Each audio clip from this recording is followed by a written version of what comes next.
अगर एक टाइम ना रहे तो ऐसे लोग जो जुमे की जुमे जाते हैं वो हंगामा मचा देते हैं। इमाम के बच्चे नहीं है, इमाम की रिश्तेदारी नहीं है, इमाम की ससुराल नहीं है, इमाम की ददियाल नहीं है, इमाम की ननिहाल नहीं है, इमाम का कौन नहीं है, इमाम के चचा भी हैं, इमाम के ताऊ भी हैं, इमाम मेरे तुम्हारे तरह आदमी है। मुझे बताओ, कहीं कोई मर जाएगा तो इमाम को जाना पड़ेगा या नहीं जाना पड़ेगा? कहीं कोई पैदा होगा तो इमाम को जाना पड़ेगा या नहीं जाना पड़ेगा? कहीं किसी को तकलीफ है, कहीं किसी की तबीयत अच्छी है, कहीं किसी की खराब है, हजार जिम्मेदारी इमाम के साथ होती है। अगर एक दो दिन इमाम गैर हाजिर रह जाए तो लोग बेवजह उसका हिसाब करने पे तुल जाते हैं और फिर इमाम के पीछे हाथ धो के पड़ जाते हैं। होना ये चाहिए, दो इमाम होने चाहिए मस्जिद में, एक इमाम होना चाहिए, एक नाइब इमाम होना चाहिए। इमाम साहब अगर काम से चले जाएं तो नाइब इमाम उनका काम अंजाम दे सके। इमामों की तनख्वाह बढ़ाओ। अब एकदम तो बढ़ा नहीं सकते, मैं एक तरकीब बताता हूं और फिर हजरत मुफ्ती साहब को आवाज देता हूं। तरकीब यह है कि जब जुमे के दिन इमाम साहब खुतबा पढ़ते हैं, मतलब तकरीर करते हैं या नात शरीफ पढ़ते हैं, मस्जिद में जितने लोग जाते हैं अगर सिर्फ 10-10 रुपए से इमाम साहब का मुसाफा कर देंगे तो कसम खुदा की आपके पास से 10 रुपए जाएंगे, मेरी मस्जिद के इमाम साहब के पास हजारों रुपए इकट्ठे हो जाएंगे। इमाम साहब के बच्चे खाएंगे, उनके दिल से दुआ निकलेगी।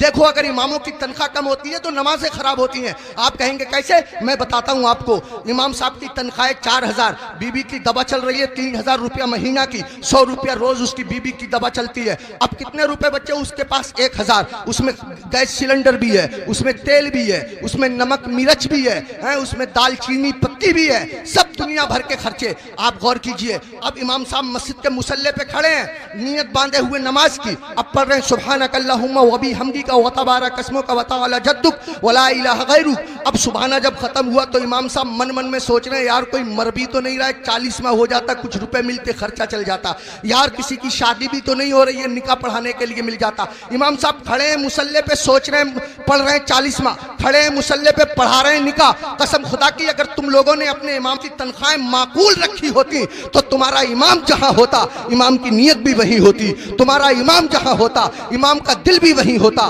तुम्हारा इमाम जहां होता इमाम का ख्याल भी वही होता। इमामों की तनख्वाहें बढ़ाओ, मिला करो, हर हफ्ते मामूल बना लो।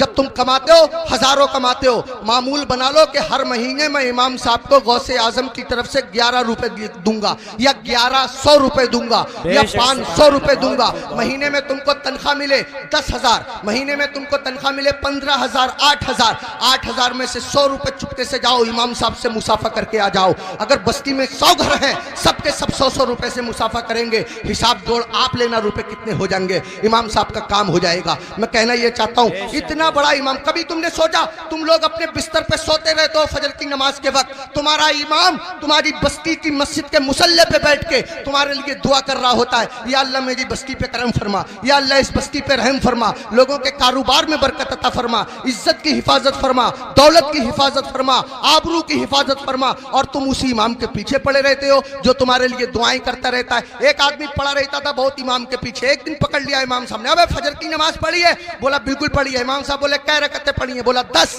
का फजर में 10 हो गए रे?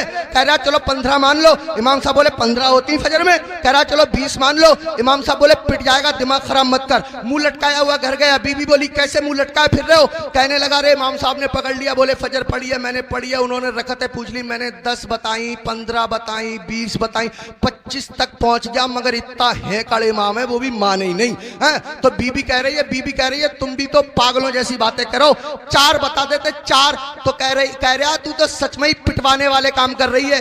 जो इमाम जिद्दी इमाम 25 में ना माना वो 4 में कैसे मान जाएगा?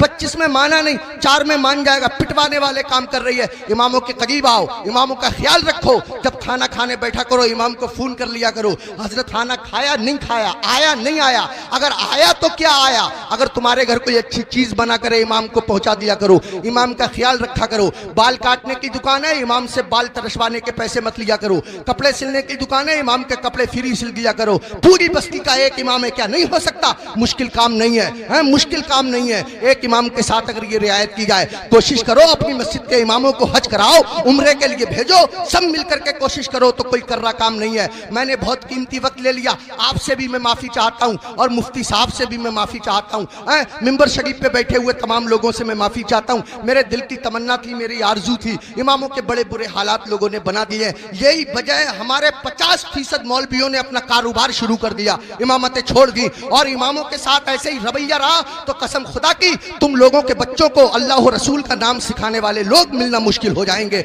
ऐसी हालतें पैदा